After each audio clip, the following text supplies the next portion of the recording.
Salut à tous, aujourd'hui j'ai 5 minutes, alors je voulais vous parler de la sclérose en plaques, puisqu'elle touche en France environ 100 000 personnes.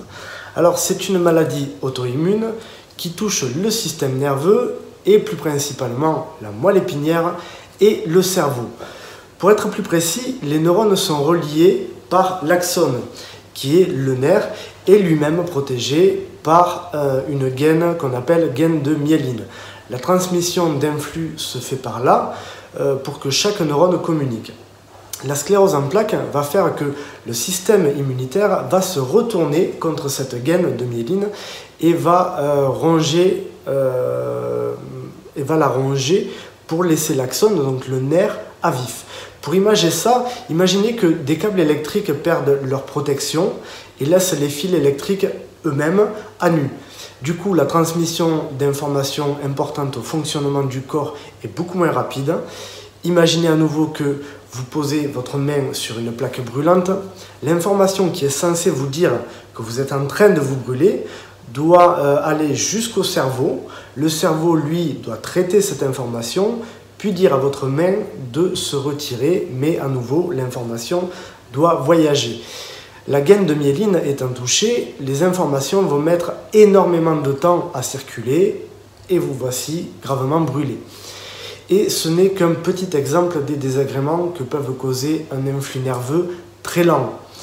Au niveau des causes, il n'y en a pas encore de reconnues avec certitude, même si quelques études émettent des hypothèses de génétique, des causes environnementales ou risques infectieux. En tout cas, les études ont pu démontrer que les femmes sont plus touchées par la sclérose en plaques que les hommes, et plus particulièrement les 25-35 ans.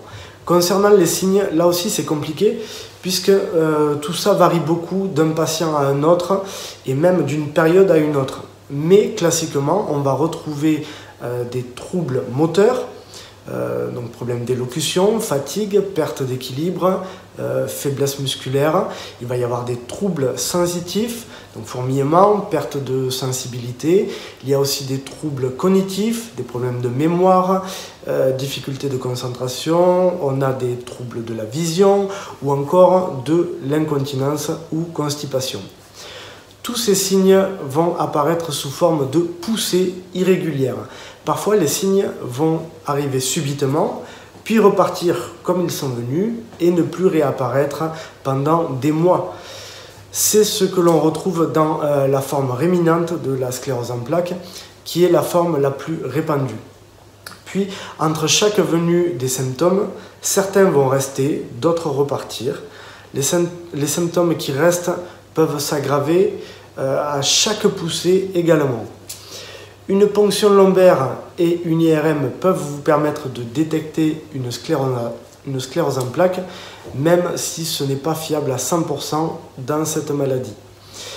Quelque chose que j'ai appris en préparant cette vidéo et qui est notable, c'est qu'une grossesse est non seulement sans risque, mais qu'au contraire, cela aurait un effet bénéfique sur la maladie parce qu'elle ralentit les poussées. Autre info qui fait pas mal de bruit lorsqu'on s'intéresse à la sclérose en plaques, c'est le lien inévitable avec le vaccin contre l'hépatite B. Pourtant, il est important de rappeler qu'aucune étude n'a pu faire le lien formel de causalité. Officiellement, pas plus de cas entre les vaccinés et non vaccinés.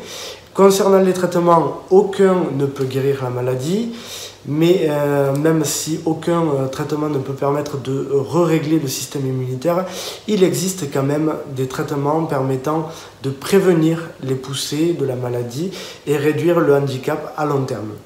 Enfin, je termine sur le sujet délicat de l'espérance de vie. Délicat parce que la maladie va réduire l'espérance de vie de 6 ans en moyenne chez les hommes et 4 ans en moyenne chez les femmes, ce qui en soi est peu, mais c'est à mon avis justement là que c'est le plus difficile, puisque comme je le disais tout à l'heure, le handicap s'installe plus lourdement à chaque poussée et donc il faut apprendre à vivre sur la durée avec le handicap. Voilà, c'était ma vidéo sur la sclérose en plaques. Pensez à vous abonner à la chaîne, ça me motive énormément. Et moi, je vous retrouve très bientôt pour une autre vidéo sur le thème de la santé. Ciao!